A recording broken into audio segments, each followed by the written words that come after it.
Today we're going to conclude we've been discussing the last 2 weeks, and this will be the third week. We'll conclude our discussion about the Yamas and the Niyamas. And before we do, though, I'd like to share a few thoughts. And when we discuss the Yamas and Niyamas, I'm going to be discussing one aspect of it, which I think it's interesting to mention. It's the attainments that are said to be available to us when in the perfection of the various Yamas and Niyamas. And it's kind of illuminating a little bit if we know those. But before we do that, as I said, I want to just step back a little bit and see where we are in this larger discussion of the Yoga Sutras. As if you've been following along and if you've been reading the Yoga Sutras as we go forward, we are in book 2. And the first book is Samadhipada and the second book is Sadhanapada. And so we're coming to the conclusion of Sadhanapada, getting toward the end. Now, I find it interesting, where the second book ends and the third book, Vibhutipada, begins. It's a little bit, and I don't think any of these if one ends and the other one begins, there's an intentionality to that when Patanjali was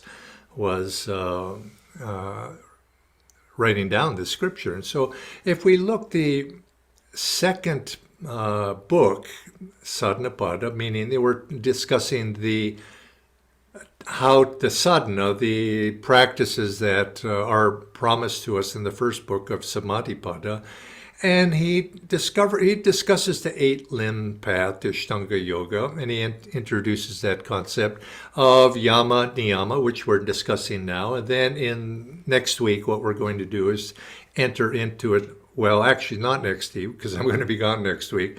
But when we take up again, we're going to be talking about asana, pranayama, and pratyahara, the next 3. But he groups these first 5, those 3 plus Yama Niyama, in this book, Sadhanapada. Now, does that have any meaning to it? And I think it does, because the next 3 are what is traditionally known as Samyama. Samyama is the integration and the practice of those last 3 limbs of Ashtanga Yoga, which are Dharana, Dhyana, and Samadhi. But those are grouped in themselves. And so the implication here is these first 5 are the sadhana that you could say the practices that we do in order to be able to really go into those deeper state of meditation. Now, all of these are applicable to our meditational practice, but particularly for the Kriya Yogi and for those of us who are on the meditative path, you could say they're the sadhana we need to do to make that transition to the next level, which is the Samyama. And those practices as a whole are grouped together. Now, what is the essence of this sadhana that we're doing? Well, you look at them individually, of course, and we haven't discussed the next 3, but we'll do that the next time. But what they are is they take us in a direction. And you could classify it in a couple of ways. The essence of all of this is ego transcendence. And this is why these virtues that we're talking about with the Yam, Niyam, these virtues have an intention and have an underlying purpose, which is basically to transcend ego. The perfection of any of these requires us to be able to transcend that ego conscious, transcend the world of opposites is what it is. As long as we're in ego consciousness, we're in the world of duality, we're in the world of action, reaction, ego reaction and reaction, the world of karma, the world of Advaita, or no, Vaita, not Advaita, but we're in the world of duality itself, not non-duality, that we're in that world. And so you can classify it as that. Everything, and each of these yamas, niyamas, as I indicated in previous classes, has at their root the perfection of which is ego, or the elimination of that ego consciousness. Not ego necessarily elimination of the ego, because the ego really cannot be destroyed, but it's to transcend that identification with that ego.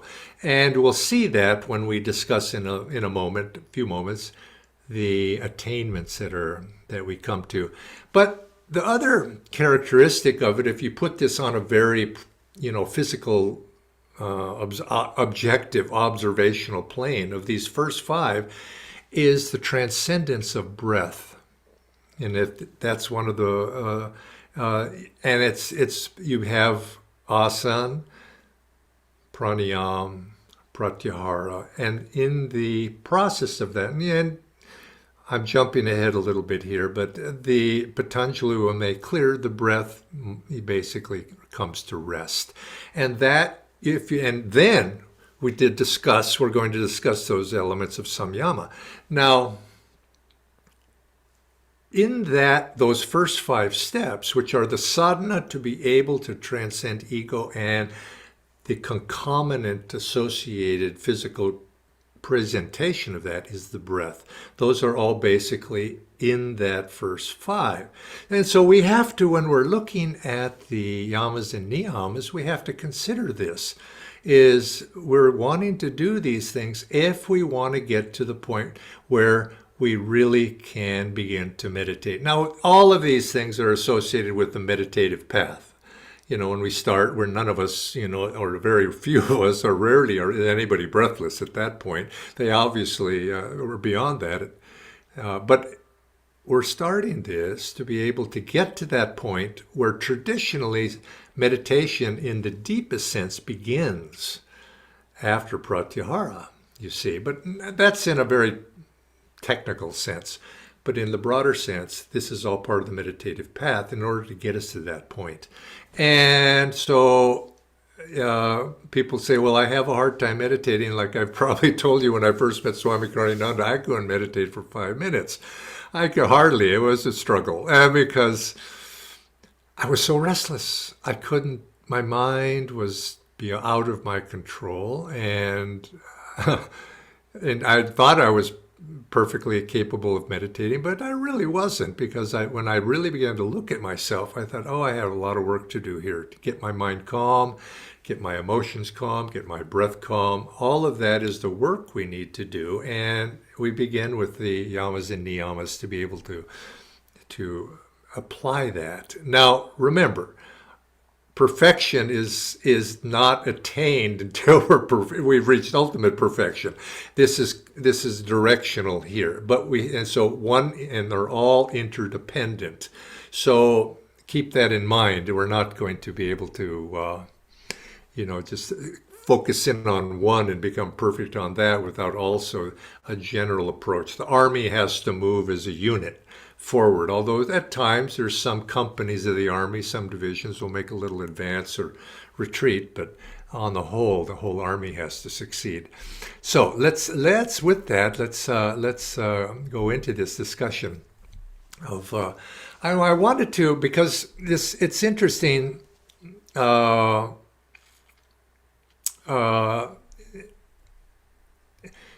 keep in mind the goals or attainments that we start to see as we begin to refine our consciousness, as we begin to meditate, we begin to calm the emotions, calm the reactive process. And although we may not be thinking in terms of any of these particular yamas, we begin to see that our general positive direction begins to be taken as we just begin to do all of these things, and as it says in the Bhagavad Gita, even a little practice of this, as we say in the Kriya initiation, even the little practice of this inward religion, this Dharma, will save one from dire fears and colossal sufferings. And so consequently, even a little practice of ahimsa will end up influencing us on these other ones. And one of the amazing things that because you start to look at these individual attainments, like let's say, for example, ahimsa, it's said that even, and Patanjali says that even wild animals and ferocious criminals, I don't know if he says criminals in there, but even wild animals and, whether human or in nature, will become tame and harmless in one's presence. And it's just sort of a natural thing that begins to happen because when we begin to develop universal benevolence, there's no expression of harmfulness that comes out of us. And people the world itself begins to conform to that inner reality. And we see this in each of these things somehow. And it's always been quite a mystery to me how this happens. But it's as if the objective world, Swami said it in some fashion like this. He said, bends. The objective world bends or conforms to our inner reality. Now, if we think in that way, which I'm sure a material scientist would just shake his head at that, but if we think in terms of that, we think of ourselves as objective reality is such and such a way, and we must bend ourselves to that. Well, yes, especially particularly if we are in a dualistic state of mind, we have to obey the laws of nature. In other words, is what it's saying. The laws of this universe are immutable, and we have to bend ourselves to conform with that. And yes, that's true. But what if we transcend the created world in terms of our consciousness? We go into a superconscious reality where we no longer are identified and attached and bound by those laws. Is such a state possible? Now, of course, material science would say, no, that's impossible. But yet we have seen, and it's been objectively observed throughout history, that there are certain individuals have somehow been able to transcend the seeming laws of the material universe. And now Yogananda says in that they don't really transcend the law because the law is more broadly applied than the material scientists understand in this day and age. But so consequently, no, they don't break the law, and the cosmic law, but they come to a point where the cosmic law and the cosmic universe itself becomes bendable to their reality. And now I've, because I come from a scientific background a little bit, and I always shake my head at that, but yet it is seemingly historically an observable fact that objective reality of the individual in the state of superconsciousness bends to that reality. Now, some people, of course, will say, well, and I remember reading a article, I wish I still could find it, but I can't, about a young man who was very much attracted to this idea, and he began to notice the powers, the siddhis, and these powers of great yogis. And he wanted to dedicate his life to this, and he wanted to have those powers, and he wanted to know what they were about. And he said he was willing to give a lifetime of practice to that, to attain those powers. Well, he did. He actually spent some decades doing everything. He put himself under the direction of yogis who were said to have these powers, and he finally came to the conclusion that those powers didn't exist. He didn't, because he was not able to attain them, and the people he had put himself under the direction of, he said, well, they were somewhat charlatans. Well, I'm not surprised that that was his conclusion, because what was his intention? His intention was egoic.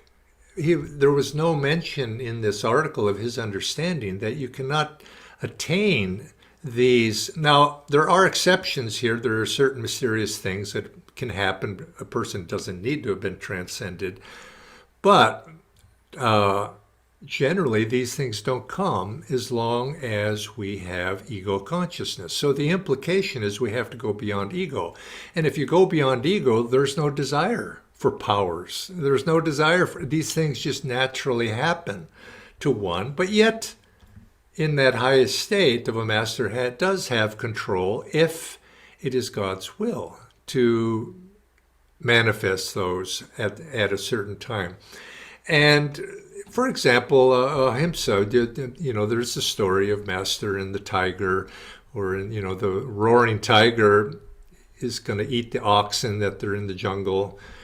He's gone into the jungle with an ox cart driver and boys from the school, and realizing that the barn door has been left open and the tigers are coming, he goes out to close the door, and the tiger appears, and he just looked at the tiger with a divine love. Tiger approached and laid down at his feet, rolled over. Master stroked him on the belly and closed the door of where the oxen were, and then went back in, and the tiger went off. Now these are classical stories and from many traditions of people who have that power of divine love, that power of oneness, to be able to pass the test of even divine animals will become tame and harmless in one's presence. And this is a real, this is, you might say, and these powers or attainments are tests to see, and objective tests to see the veracity of the perfection of these. And it's a bit mystifying, of course. Now, that tame animals, I think there are people that are not ego transcendent that have that quote unquote power attainment because of some magnetism they particularly have. So I don't think it's necessarily one has to be beyond ego to be able to tame ferocious animals, but nevertheless it does come to those who have transcended ego and perfected that state of harmlessness.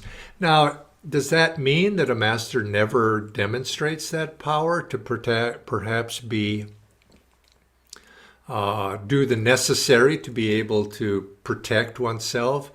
Outwardly, you might say, be a great warrior perhaps, or do whatever is needed. No, if one is acting according to the divine command, you might say, one sometimes has to do things that are maybe from the outside or don't seem necessarily harmless, but yet actually there's no harm intended. It's from a state of benevolence, higher benevolence. I remember there was a story of Yogananda at the ashram in Mount Washington, and I may have a few of the facts a little bit misremembered, but there was a lady who came to stay at the ashram. She wanted to be, to be a renunciate, stay there, and she was accepted. But this lady's brother, I believe it was, maybe cousin or good family friend, objected and thought that Yogananda was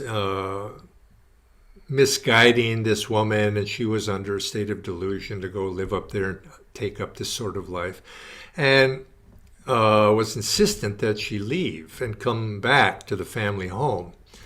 Now, families in many cultures, when their children go off to a certain direction, there's not unknown to forcibly go get them back. Well, this was a case like that. This fellow wanted to come up and take his sister home, and came up to Yogananda to threaten him. He said if he didn't, he was going to take his sister home, and if there was he objected, this fellow threatened to beat Yogananda, physically, and was about to do that when Yogananda says, warned him. He says, don't do that. I don't think you shouldn't do that. You'll be sorry if you try to do that. Now, he held no animosity for this man, but yet he wasn't going to let the man beat him up. And so the man approached Yogananda, and I'm not sure if the man put his hands on Yogananda or not, but as he was about to do that, he felt this current go through him, and he felt as if his body was on fire. So I'm on fire, and he began to scream. And he ran out of the room and ran out of the house, out of the building, the ashram, out into the driveway out there, and he was on the ground, writhing in pain on the ground. And Yogananda came out, he told him, yeah, he told me not to do that. And the man, and he was, I think the Yogananda was going to touch him. And the man said, don't touch me, stop. And Master removed the whatever effect was on the fellow, and the man was just totally frightened, and he ran off. Now, I don't know if that was could be described as an act of ahimsa, but it was not. It was sort of Divine Mother, and Master said this. Divine Mother protects her devotees. People that are in tune will be protected. Now, sometimes that protection may manifest as circumstances, a bending, you might say, so that a situation doesn't rise. But in this case, this fellow probably had a very strong will, was to actually protect Yogananda in a more demonstrable way. So, but anyway, that is something to keep in mind. It's one is surrounded by an aura of benevolence, and people respond to it. I often think too is, how I was walking to work the other day, and I saw two little foxes. They were baby foxes, and they had, I saw where they were making their den, but I saw them first. They were so cute. They were so cute, just little guys. And they saw me, and they ran off into where they were staying. And then they were looking out. I saw them looking out. And I thought, how could anybody harm them? They were so cute. And it's the same thing true. A little baby is so cute. Who can harm a little baby? One would have to be psychopathic of some sort to be able to even, think of it. Because there's an aura, there's no threat.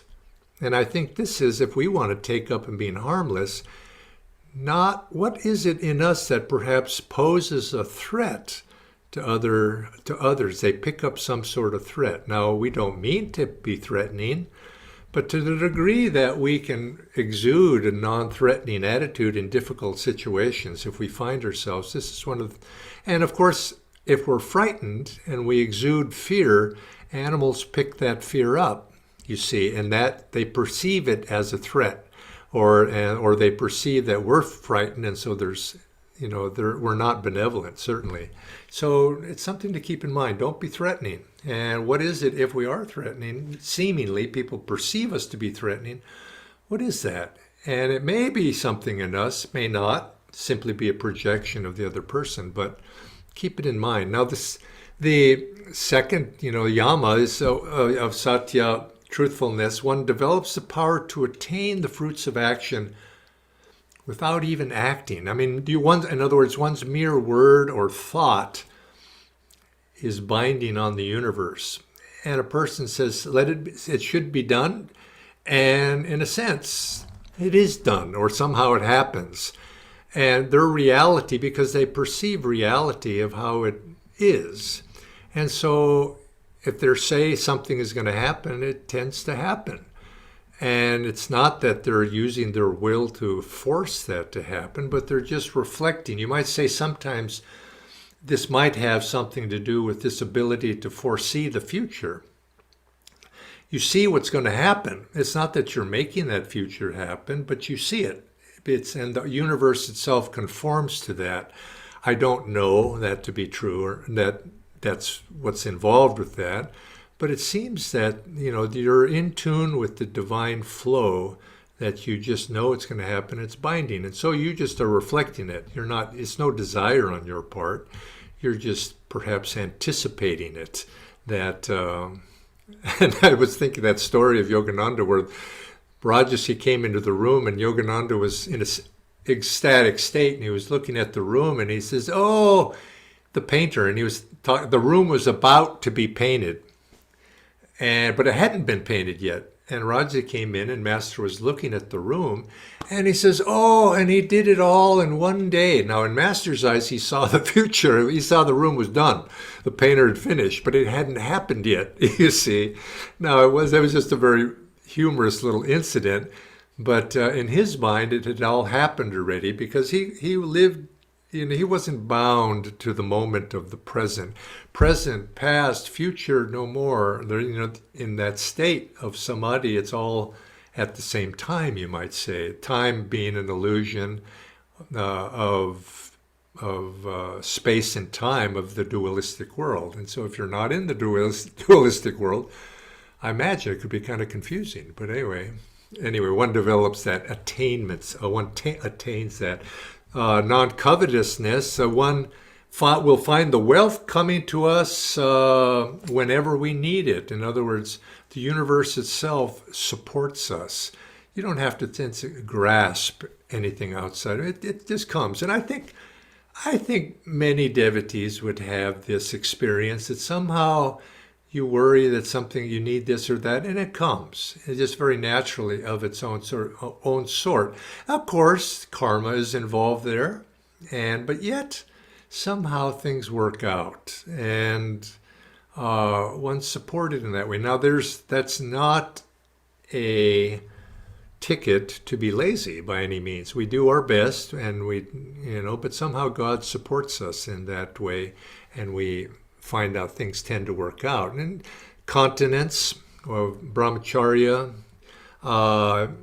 yogi attains great vigor, one firmness of vigor on all levels, physical, mental, on all levels. Great strength and vigor comes. And non-attachment is the ability to, traditionally it's said, and the Swami would always say it this way, as the ability to remember former incarnations. But I was kind of a little curious about that, and I did a little research into the, direct translation from the Sanskrit, and it was sort of like this other translator, and I looked at the words themselves, and I could see where this translation, it was like freedom from wanting. In other words, could be said non-attachment.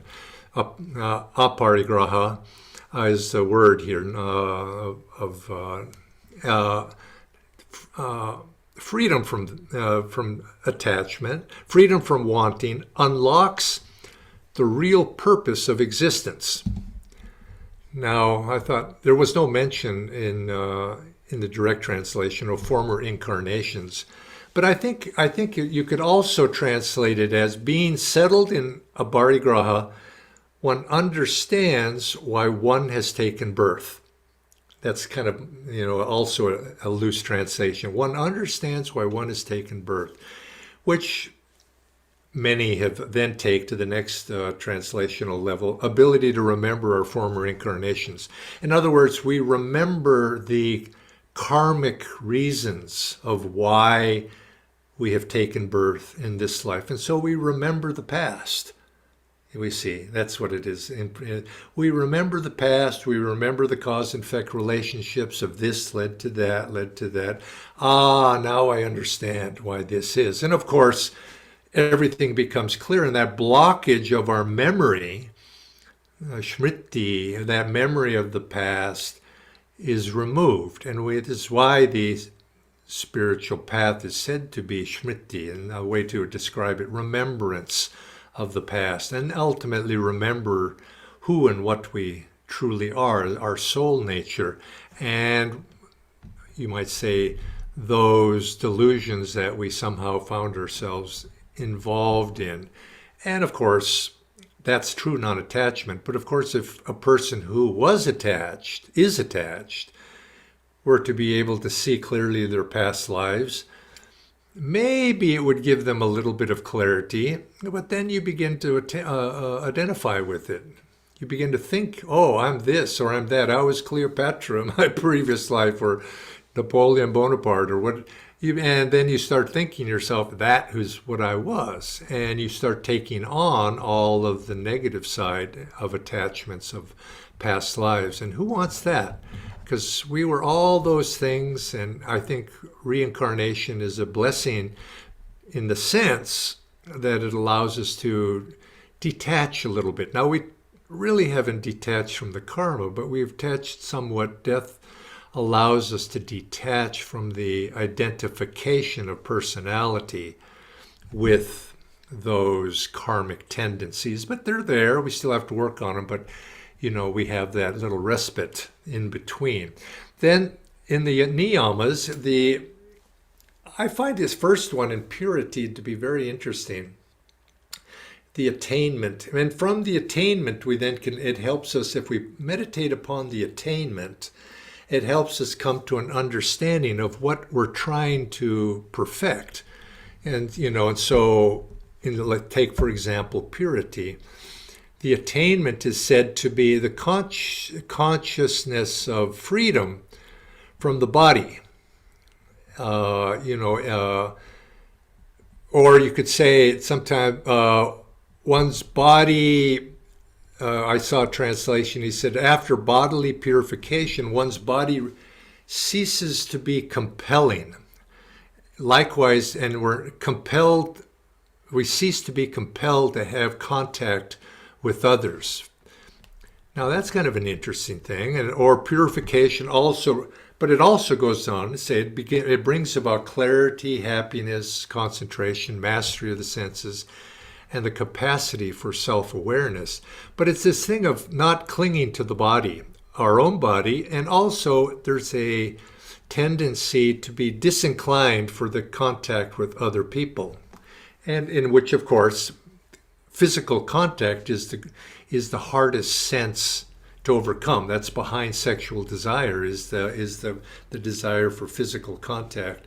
And so consequently, purity helps us release that. But I sort of notice it too, and it's historically been true that people, when they develop to a certain point of consciousness, there's a tendency to withdraw from contact with other people. There's a desire for solitude begins to come into one. The natural not wanting to mix with people who are of impure thoughts, impure feelings, and one can very subtly begin to feel that in the aura of other people. It's like Master was walking along in the grounds of Mount Washington, and because his knees he had trouble walking sometimes, people would assist him, and he would hang on to somebody, and he was being assisted by one of the monks, and he said, he sort of said, no, he didn't want to be assisted by that person. He says, hot, and he grabbed another person's arm. You see, I always felt a little sorry for that monk, what his thought was. But it was a good wake-up call for that person. Perhaps he had thoughts of, impure thoughts in some fashion. But anyway, as one develops, one tends to want to purity of one's surroundings even become more important for one, a sattvic environment, because one seeks that. But you could sort of say this is what Swami has mentioned. When we get to that point, we also, this consciousness of being free from bodily attachments or environments gives rise to selfless love. We attain the love of everybody. We love everybody when we develop that purity within ourselves, you see, and to be able to get that ability of perfect oneness on the heart level, particularly with God and the infinite. So then secondly, you could say santosha, contentment. Divine bliss is the fruit and the attainment. And that's very clean and clear. It's because you're content, perfectly content, and in perfect contentment, the heart doesn't reach out to outside of its center, our heart being the sense, the desire, the ego, fulfillment. Nothing, you're perfectly whole within oneself. And when one is perfectly whole, of course, divine bliss is the fruit and the reward.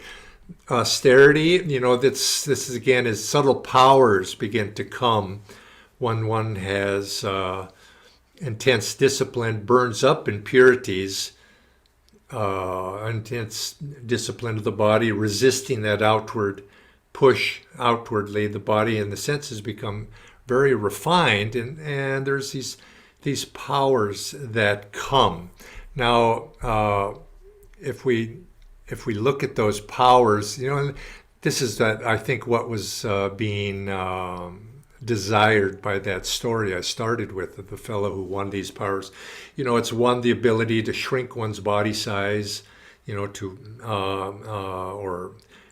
to expand one's body size, like Hanuman, and expanding, become the larger than the largest, or you could say that's expanding one's sense of consciousness to infinity, to become very heavy at will, immovable. In other words, remember that story? I think this must be maybe part of the power that Master demonstrated when he would get on the stage in the early years of his teaching in the West.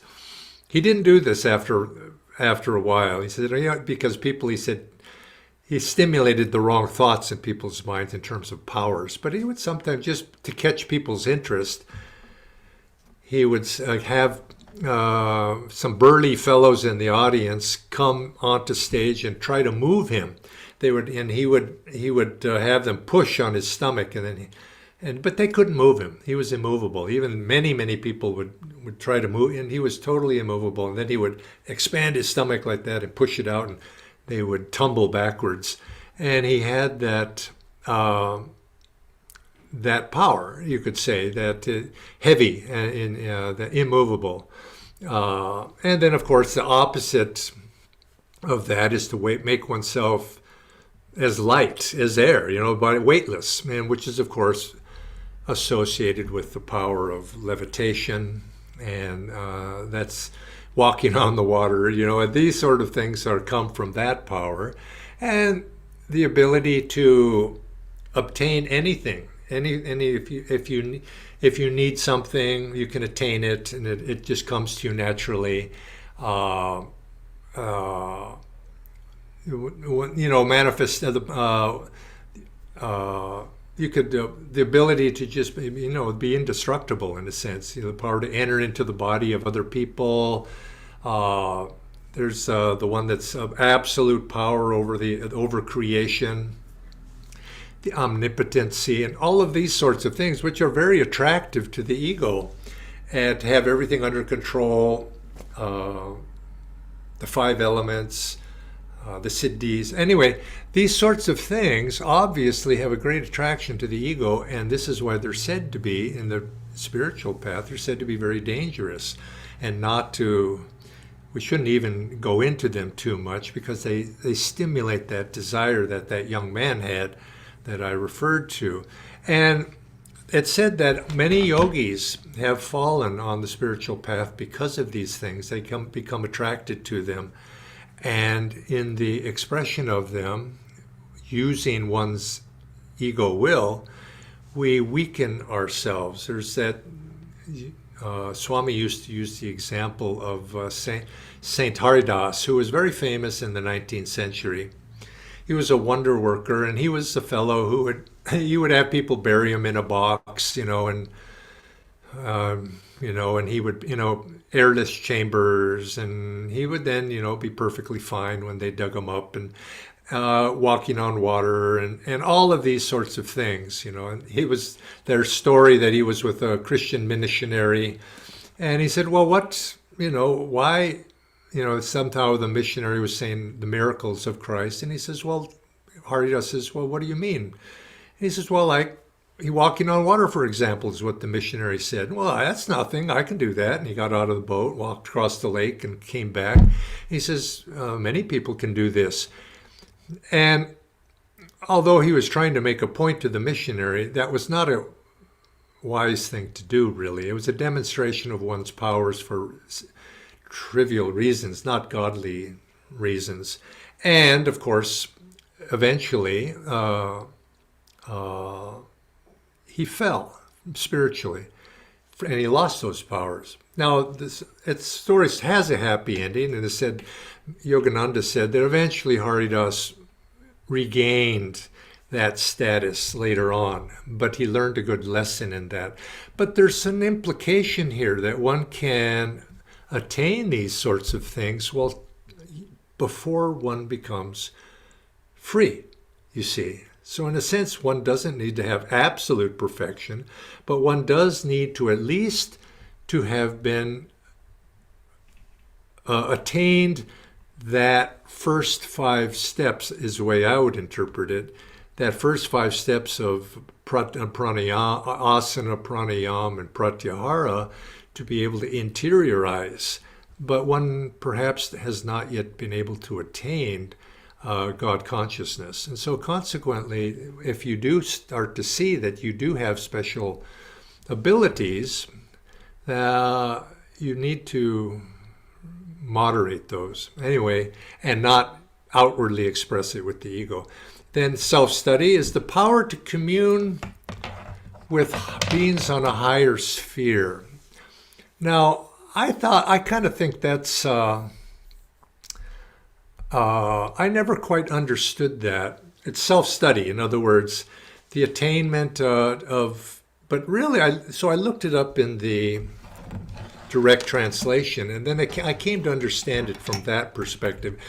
And the attainment of self-study is the power to commune, as it's traditionally translated, to commune with beings on higher spheres of existence to receive their help.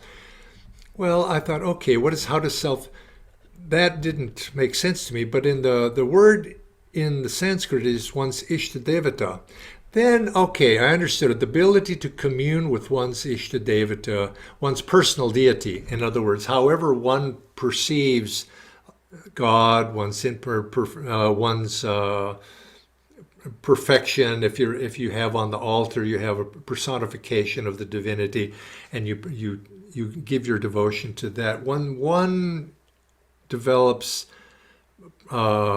perfect self-study, introspection, attunement with one's Ishtadevata.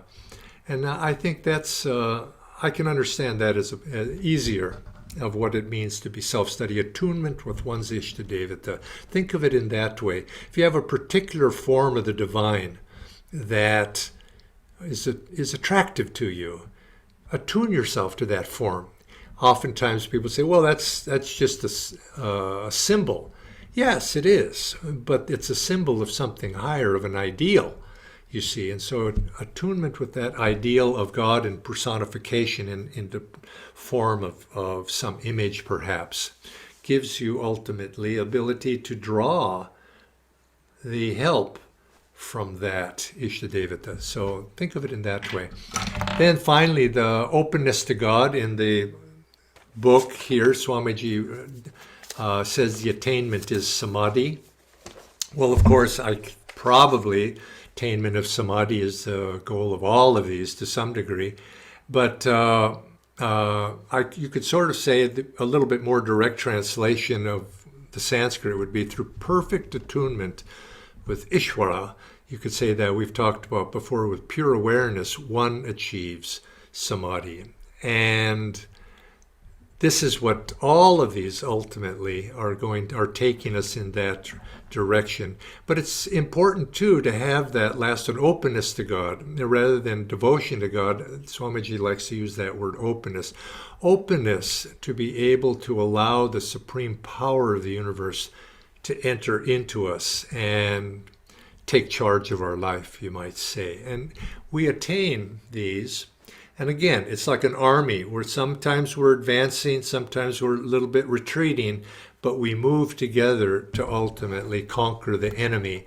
And in this case, the enemy, of course, is ego consciousness, that little consciousness that we are this little self, until eventually we free ourselves. And but again, it's one is interdependent with the other. So with that, I'd like to, oh, I've gone long. I've talked a long time today.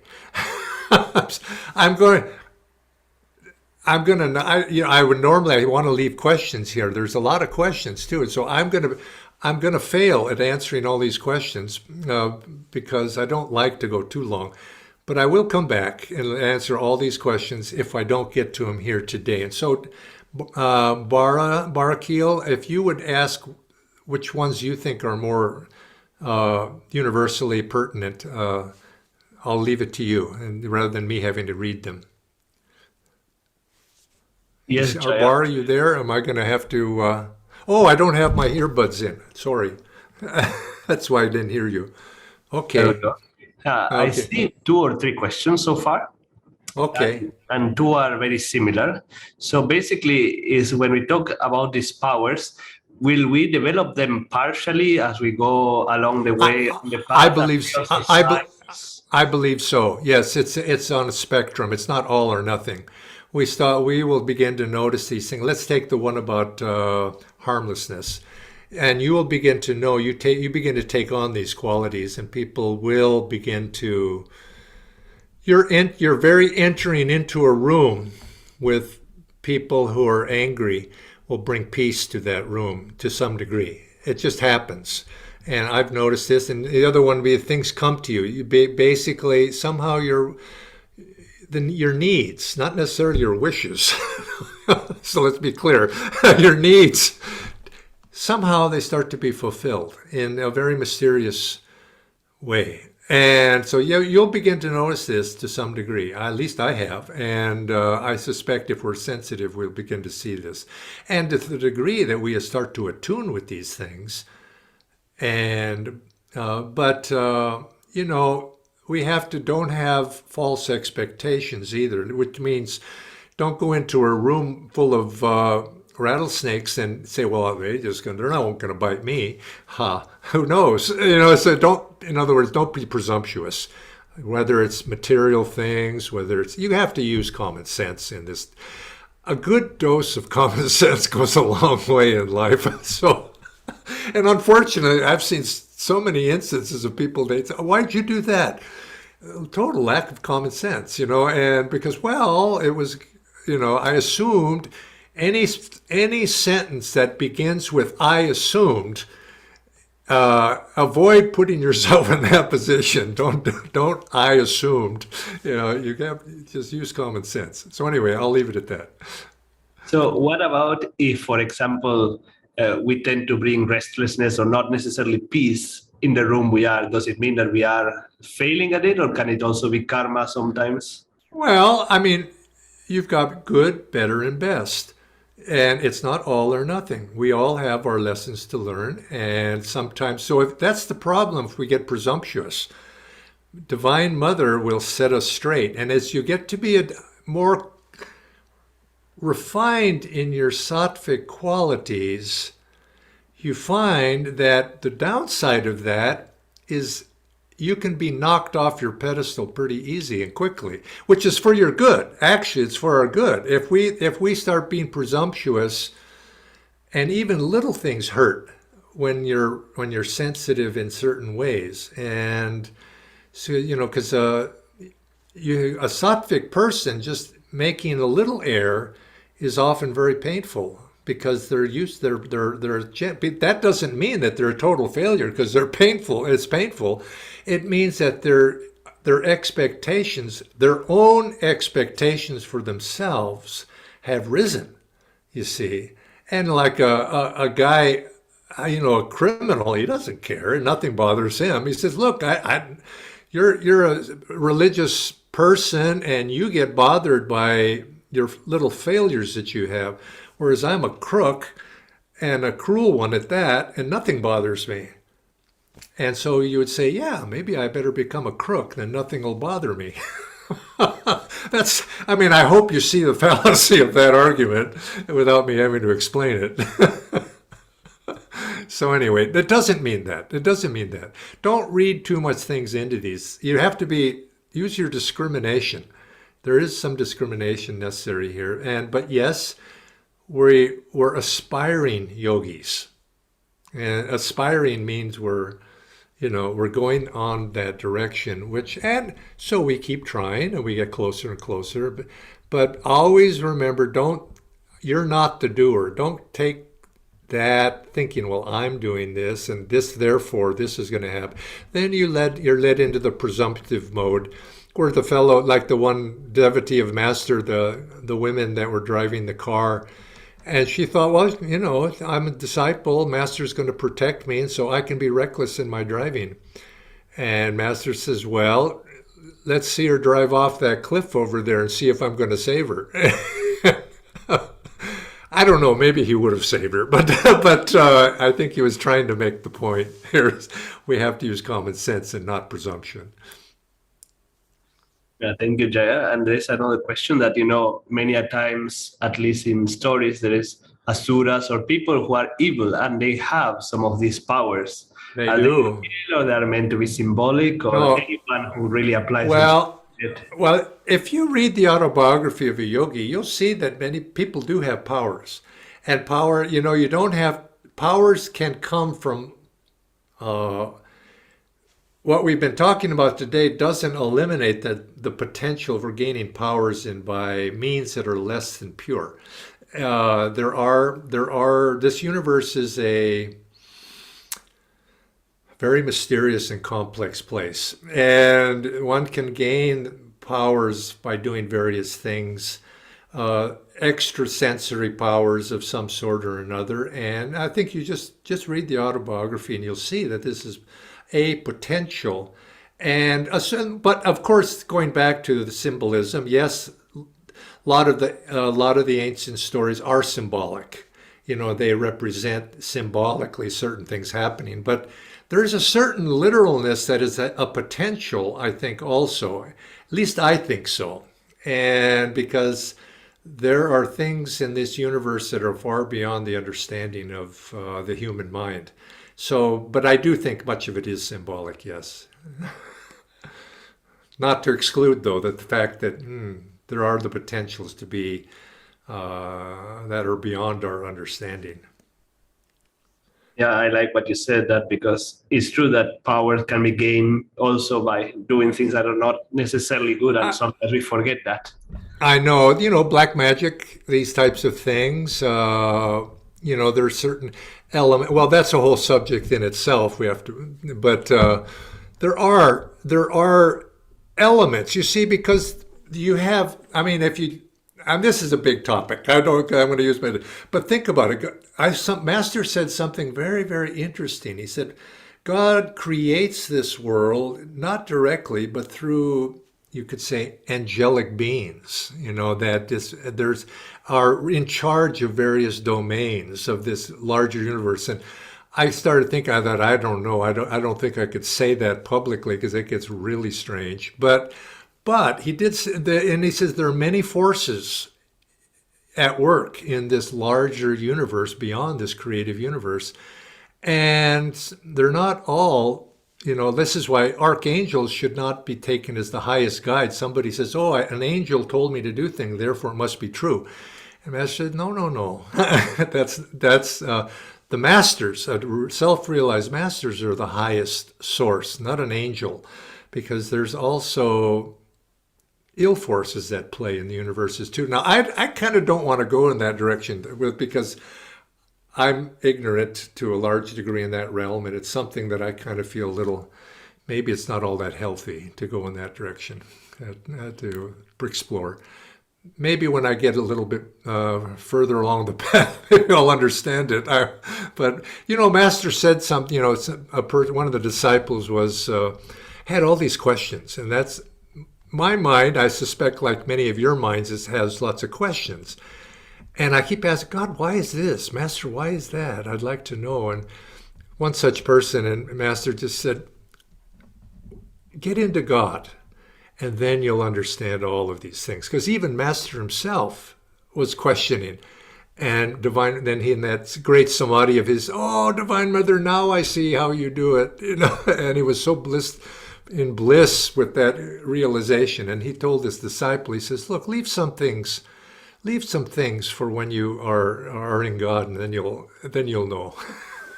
in this world, our job is to get to freedom, and those things that apply to us that'll help us to get to freedom, and then we'll be able to figure these more esoteric things out at that point. Anyway, that's a thought.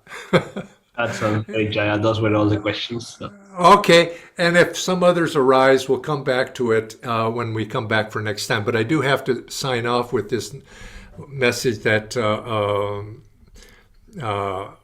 I'm out of station on vacation next week, and so I won't be available next week. And so Monday after next, when I come back, we'll get and we're going to then move into asana, pranayama, pratyahara, and we'll move into those that element of Ashtanga Yoga. So thank you all for participating, and I'll see you in 2 weeks.